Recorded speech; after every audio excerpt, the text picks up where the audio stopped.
Hi hello ನಮಸ್ತೆ, ಎಲ್ಲರೂ ಹೇಗಿದ್ದೀರಾ? ಎಲ್ಲರೂ ಚೆನ್ನಾಗಿದ್ದೀರಾ ಅಂತ ಭಾವಿಸ್ತಾ ಇವತ್ತಿನ ಲಾಗ್ನ ಶುರು ಮಾಡೋಣ. ಸೊ ಇವತ್ತು ನಾನು ನನ್ನ ಲಾಗಲ್ಲಿ ಕ್ಯಾರೆಟ್ ಹಲ್ವಾ ಹೇಗೆ ಮಾಡೋದು ಅನ್ನೋದನ್ನು ತಿಳಿಸ್ಕೊಡ್ತೀನಿ, ಬನ್ನಿ. ಸೊ ಮೊದಲಿಗೆ 3 ಕ್ಯಾರೆಟ್ ಅಥವಾ 4 ಕ್ಯಾರೆಟ್ ಮನೇಲಿತ್ತು. ಸೊ ಯಾಕೆ ವೇಸ್ಟ್ ಮಾಡೋದು ಅಂತ ಹೇಳಿಬಿಟ್ಟು ಕ್ಯಾರೆಟ್ ಹಲ್ವಾ ಮಾಡ್ತಾ ಇದ್ದೀನಿ. ಸುಮ್ಮನೆ ಇದ್ದರೆ ಫ್ರಿಜ್ಜಲ್ಲಿ ಹಾಳಾಗೋಗುತ್ತೆ. ಸೊ ಈ ಥರ ಕ್ಯಾರೆಟ್ ಹಲ್ವಾ ಮಾಡಿಕೊಡೋದ್ರಿಂದ ಮಕ್ಕಳಾದರೂ ತಿಂತಾರಲ್ವ. ಸೊ ಅದಕ್ಕೋಸ್ಕರ ಮಾಡೋಣ ಅಂತ ಹೇಳ್ಬಿಟ್ಟು ಮಾಡ್ತಾಯಿದ್ದೀನಿ. ಮೊದಲಿಗೆ ಎಲ್ಲ ಚಿಪ್ಪೆನ ಬಿಡಿಸ್ಕೊಂಡು ಆಮೇಲೆ ವಾಶ್ ಮಾಡ್ಕೋಬೇಕು. ವಾಶ್ ಆದಮೇಲೆ ತುರ್ಕೊಳ್ಳೋಣ. ಸೊ ಕ್ಯಾರೆಟ್ ಹಲ್ವಾ ಯಾರೆಲ್ರಿಗೂ ಇಷ್ಟ, ನೀವೂ ಸಹ ಇಷ್ಟಪಟ್ಟು ತಿಂತೀರಾ ಕ್ಯಾರೆಟ್ ಹಲ್ವಾನ ಅನ್ನೋದನ್ನು ನನ್ನ ಕಮೆಂಟ್ ಬಾಕ್ಸಲ್ಲಿ ತಿಳಿಸಿ, ಓಕೆನಾ? ಸೊ ಪ್ರತಿಯೊಬ್ಬರೂ ಸಹ ಪೂರ್ತಿ ವೀಡಿಯೋನ ನೋಡೋಕ್ಕೆ ಪ್ರಯತ್ನ ಪಡಿ. ಅರ್ಧ ವೀಡಿಯೋ ನೋಡಬೇಡಿ. ಇಷ್ಟಪಡೋರು ಮಾತ್ರ ವೀಡಿಯೋ ನೋಡಿ, ಕಷ್ಟಪಟ್ಕೊಂಡು ಮಾತ್ರ ಯಾರು ವೀಡಿಯೋ ನೋಡೋಕ್ಕೆ ಹೋಗಬೇಡಿ.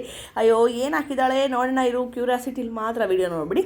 ಸೊ ನಮ್ಮ ಕಾವ್ಯ ಏನೋ ಹಾಕಿದ್ದಾಳೆ ನೋಡೋಣ ಇರು ಅನ್ನೋ ಖುಷಿ ಇರೋರು ನನ್ನ ವೀಡಿಯೋನ ನೋಡಿ, ಓಕೆನಾ? ಸೊ ಈಗ ಈ ಥರ ಕ್ಯಾರೆಟ್ನ ಸಣ್ಣದಾಗಿ ತುರ್ಕೋತಾ ಇದ್ದೀನಿ. ಆಮೇಲೆ ಯಾವ ರೀತಿ ಮಾಡೋದು ಅನ್ನೋದನ್ನು ತೋರಿಸ್ಕೊಡ್ತೀನಿ. ಸೊ ನೋಡಿ, ಫೈನಲಾಗಿ ಇಷ್ಟು ಕ್ಯಾರೆಟ್ ತುರಿ ಬಂತು. ಸೊ ಇದು 2 ಕಪ್ ಆಯಿತು ನನಗೆ. ಈಗ ಏನೆಲ್ಲ ಐಟಮ್ಸ್ ಬೇಕು ಕ್ಯಾರೆಟ್ ಹಲ್ವಾ ಮಾಡೋಕ್ಕೆ ಅನ್ನೋದನ್ನು ತಿಳಿಸ್ಕೊಡ್ತೀನಿ. ಮೊದಲಿಗೆ 2 ಕಪ್ ಕ್ಯಾರೆಟು, 1 ಕಪ್ ಸಕ್ಕರೆ, ಸ್ವಲ್ಪ ಡ್ರೈ ಫ್ರೂಟ್ಸು, ಹಾಲು, ಕೋವಾ. ಸೊ ಸಕ್ಕರೆ ಸ್ವಲ್ಪ ಇನ್ನೊಂದು ಸ್ವಲ್ಪ ಕಮ್ಮಿ ಮಾಡ್ಕೊಳ್ಳೋಣ, 3/4 ಭಾಗ. ನೀವು ಜಾಸ್ತಿ ಸ್ವೀಟ್ ತಿಂತೀನಿ ಅಂತ ಹೇಳಿದ್ರೆ 2 ಕಪ್ಗೆ 1 ಕಪ್ ಸಕ್ಕರೆ ಹಾಕ್ಕೊಳ್ಳಿ. ಇಲ್ಲ ನಾವು ಕಮ್ಮಿ ಸ್ವೀಟ್ ತಿಂತೀನಿ ಅಂತ ಹೇಳಿದ್ರೆ 3/4 ಕಪ್ ಹಾಕ್ಕೊಳ್ಳಿ. ಯಾಕಂದರೆ ಕೋವಾದಲ್ಲೂ ಸಹ ಸ್ವೀಟ್ನೆಸ್ ಇರುತ್ತಲ್ವ. ಸೊ ಜಾಸ್ತಿ ಮಗು ಕುಡಿಯುತ್ತೆ ಅನ್ನೋ ಕಾರಣಕ್ಕೆ ಸ್ವಲ್ಪ ಕಮ್ಮಿ ಮಾಡ್ಕೊಳ್ಳಿ, ಓಕೆನಾ? ಸೊ ಈಗ ಒಂದು ಪ್ಯಾನ್ ಇಟ್ಕೊಂಡು ಅದಕ್ಕೆ ಡ್ರೈ ಫ್ರೂಟ್ಸ್ನ ರೋಸ್ಟ್ ಮಾಡ್ಕೊಳ್ಳೋಣ. ಸೊ ಚೆನ್ನಾಗಿ ಕೆಂಪಗಾಗೋವರೆಗೂ ರೋಸ್ಟ್ ಆಗ್ತಾ ಇರಲಿ. ಸೊ ನೋಡಿ, ಈ ರೀತಿ ಲೈಟಾಗಿ ಬ್ರೌನಿಷ್ ಆಗಲಿ ಇದು. ಸೊ ಹಾಗೆ ಗೀಯಲ್ಲಿ ಸ್ವಲ್ಪ ರೋಸ್ಟ್ ಮಾಡಿದ್ರೆ ತುಂಬಾ ಟೇಸ್ಟಿಯಾಗಿರುತ್ತೆ. ಸೊ ಇಲ್ಲಿ ಬಾದಾಮ್ ಖಾಲಿ ಆಗೋಗಿತ್ತು, ಮನೇಲಿ ಇದ್ದಂತಹ ದ್ರಾಕ್ಷಿ ಮತ್ತು ಗೋಡಂಬಿನೇ ರೋಸ್ಟ್ ಮಾಡ್ತಾಯಿದ್ದೀನಿ. ಸೊ ಸಾಕಲ್ವಾ? ಸೊ ಹಾಗೇ ಕೆಂಪಗಾಗೋವರೆಗೂ ರೋಸ್ಟ್ ಮಾಡೋಣ. ಸೊ ನೋಡಿ, ನಿಮಗೆ ಗೊತ್ತಾಗುತ್ತೆ ರೋಸ್ಟ್ ಯಾವಾಗಾಗಿದೆ ಅಂತ ಹೇಳಿದ್ರೆ ದ್ರಾಕ್ಷಿ ದಪ್ಪ ಆಗುತ್ತೆ ನೋಡಿ, ಆವಾಗ ನಿಮಗೆ ಇದು ರೋಸ್ಟ್ ಆಗಿದೆ ಅನ್ನೋ ಅರ್ಥ.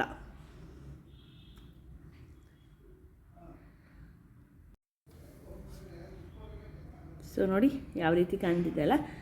ಸೊ ನಿಮಗೆ ಬೇಕು ಅಂತ ಹೇಳಿದ್ರೆ ನೀವು ಬಾದಾಮಿನ ಸೇರಿಸ್ಕೋಬೋದು. ಸೊ ಈಗ ಇದೆಲ್ಲ ರೋಸ್ಟ್ ಆದಮೇಲೆ ಇದನ್ನು ಒಂದು ಬೌಲಲ್ಲಿ ತೆಗೆದಿಟ್ಕೋಬೇಕು. ಸೊ ಬೌಲಲ್ಲಿ ತೆಗೆದಿಟ್ಕೊಂಡ್ಮೇಲೆ ನೆಕ್ಸ್ಟ್ ಪ್ರೊಸೀಜರ್ ಸ್ಟಾರ್ಟ್ ಆಗುತ್ತೆ. ಸೊ ಕ್ಯಾರೆಟ್ ಹಲ್ವಾ ಹೇಗಿತ್ತು ಅಂತ ಹೇಳ್ತೀರಾ? ಉಲ್ಲಾಸ್ ಅಂತೂ ತುಂಬಾ ಇಷ್ಟಪಟ್ಟು ತಿಂದ. ಯಾಕಪ್ಪ ಅಂತ ಹೇಳಿದ್ರೆ ನಮ್ಮ ಮನೇಲಿ ನಾನು ಏನೇ ಮಾಡಿದ್ರು ಪಾಪ ಅದಕ್ಕೆ ಜಡ್ಜ್ ನಮ್ಮ ಉಲ್ಲಾಸೆ. ಯಾಕಂತ ಹೇಳಿದ್ರೆ ನಾನು ಏನು ಮಾಡಿಕೊಟ್ರು ಅದು ಹೇಗಿದೆ ಹಾಗೇ ಹೇಳ್ತಾನೆ ಅವನು. ಸೊ ಮಮ್ಮಿ ಮಾಡಿದ್ದಾರೆ ಅಂತ ಹೇಳ್ಬಿಟ್ಟು ಅವನು ಏನು ಮಮ್ಮಿ ಚೆನ್ನಾಗಿದೆ ಅಂತ ಹೇಳಲ್ಲ. ಅದೇನಾದರೂ ಒಂಚೂರು ಹೆಚ್ಚು ಕಮ್ಮಿ ಆಗಿದ್ರು ಅವನು ಅದೇ ರೀತಿ ಉತ್ತರ ಕೊಡ್ತಾನೆ. ಸೊ ನೋಡಿ, ಅದಕ್ಕೋಸ್ಕರ ನಮ್ಮನೆ ಜಡ್ಜ್ ನಮ್ಮ ದೊಡ್ಡ ಮಗ ಉಲ್ಲಾಸೆ. ಸೊ ನೋಡಿ, ಈಗ ಫೈನಲಾಗಿ ಅದು ರೋಸ್ಟ್ ಆಗಿದೆ ಅಂತ ಅರ್ಥ. ನಾನು ಆಗಲೇ ಹೇಳಿದ್ನಲ್ಲ, ದ್ರಾಕ್ಷಿ ಎಲ್ಲ ಸ್ವಲ್ಪ ದಪ್ಪಗಾದರೆ ನಿಮಗೆ ಅದು ರೋಸ್ಟ್ ಆಗಿದೆ ಅಂತ. ನೋಡಿ, ಇದು ಗೋಡಂಬಿ ಯಾವ ರೀತಿ ರೋಸ್ಟ್ ಆಗಿದೆ ನೋಡ್ತಾ ಇದ್ದೀರಲ್ಲ.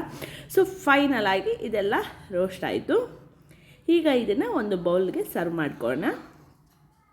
ಸೊ ತುಂಬಾ ಟೇಸ್ಟಿಯಾಗಿತ್ತು. ಬಟ್ ಏನಂದರೆ ಸ್ವಲ್ಪ ಎಲ್ಲೋ ಲೈಟಾಗಿ ಸಕ್ಕರೆ ಜಾಸ್ತಿ ಆಯಿತು ಅಂತ ಅನ್ನಿಸ್ತು. ಸೊ ಕೋವಾನೂ ಹಾಕಿರ್ತೀವಲ್ಲ, ಕೋವದಲ್ಲೂ ಸ್ವೀಟ್ನೆಸ್ ಇರುತ್ತೆ, ಸಕ್ಕರೆನೂ ಜಾಸ್ತಿ ಆದರೆ ತುಂಬ ಇರುತ್ತೆ. ಸಕ್ಕರೆ ಓಕೆ, ನಾವು ತಿಂತೀನಿ ಅನ್ನೋರಿಗೆ ಇದು ಓಕೆ. ನಮ್ಮಂಥ ಸಕ್ಕರೆ ಸ್ವಲ್ಪ ಕಮ್ಮಿ ತಿನ್ನೋರಿಗೆ ಸ್ವಲ್ಪ ಜಾಸ್ತಿನೇ ಆಯಿತು ಅಂತಲೇ ಹೇಳ್ಬೋದು. ಸೊ ನೀವು ಸ್ವಲ್ಪ ಸಕ್ಕರೆ ಕಮ್ಮಿ ಮಾಡ್ಕೊಳ್ಳಿ. 2 ಕಪ್ ಕ್ಯಾರೆಟ್ಗೆ 3/4 ಕಪ್ ಸಕ್ಕರೆ ಹಾಕ್ಕೊಳ್ಳಿ. ನಾನು 1 ಕಪ್ ಹಾಕ್ಬಿಟ್ನಲ್ಲ, ಅದು ತುಂಬಾ ಸ್ವೀಟ್ ಆಗೋಗಿತ್ತು. ಸೊ ಈಗ ಮತ್ತೆ ಅದೇ ಪ್ಯಾನ್ಗೆ ಸ್ವಲ್ಪ ತುಪ್ಪ ಹಾಕೋಣ. ಸ್ವಲ್ಪ ಏನು ನಿಮಗೆ ಎಷ್ಟು ಬೇಕಷ್ಟು ಹಾಕ್ಕೊಳ್ಳಿ ತುಪ್ಪನ.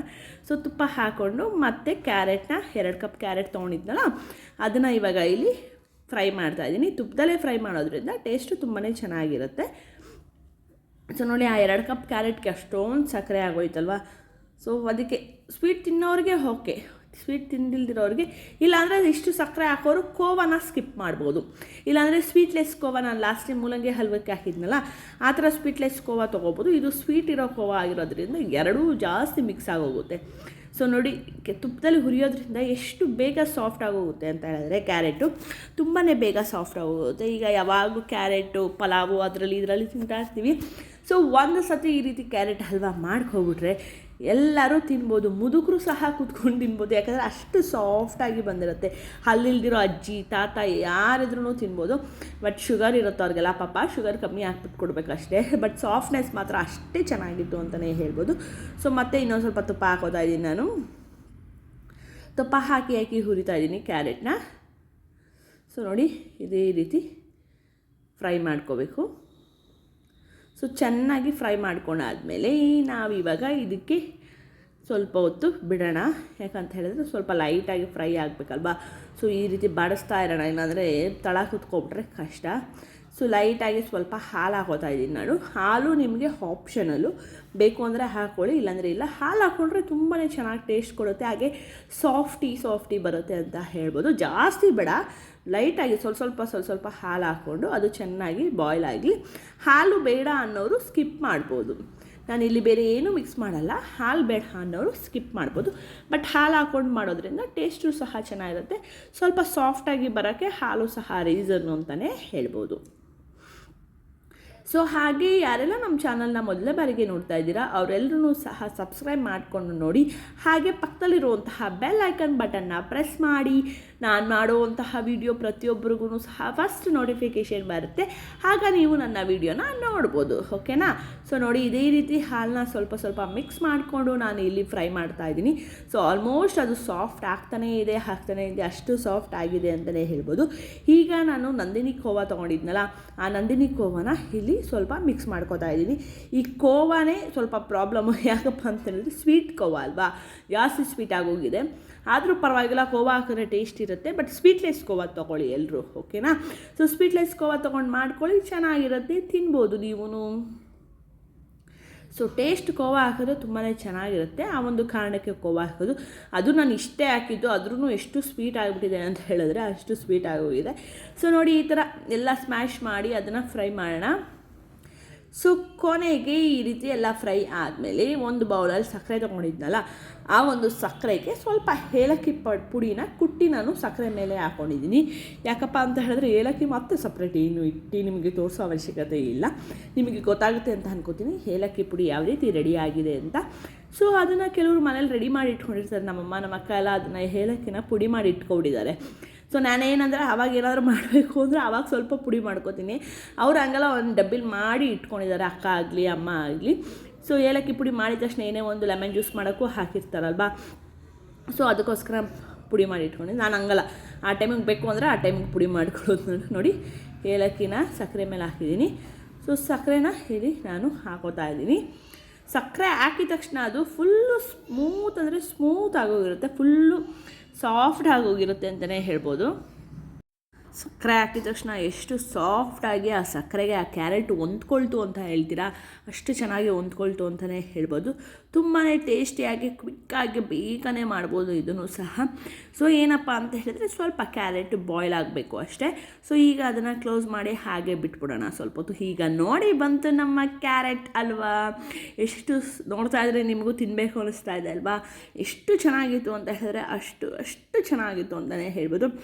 ಎಲ್ಲೋ ಒಂದು ಕಡೆ ಸ್ವಲ್ಪ ಸಕ್ಕರೆ ಜಾಸ್ತಿ ಅನ್ನೋದು ಬಿಟ್ಟರೆ ಇನ್ನೆಲ್ಲನೂ ಪರ್ಫೆಕ್ಟಾಗಿತ್ತು ಅಂತಲೇ ಹೇಳ್ಬೋದು. ಸಕ್ಕರೆ ತಿನ್ನೋರಿಗೆ ಓಕೆ, ಸೊ ತಿಂದಿರೋರಿಗೆ ಸ್ವಲ್ಪ ಮಗು ಕೊಡ್ದಂಗೆ ಆಗುತ್ತೆ, ಆದರೂ ಪರವಾಗಿಲ್ಲ, ನಾವೆಲ್ಲ ಖುಷಿಪಟ್ಟು ಜಾಸ್ತಿನೇ ತಿಂದ್ವಿ.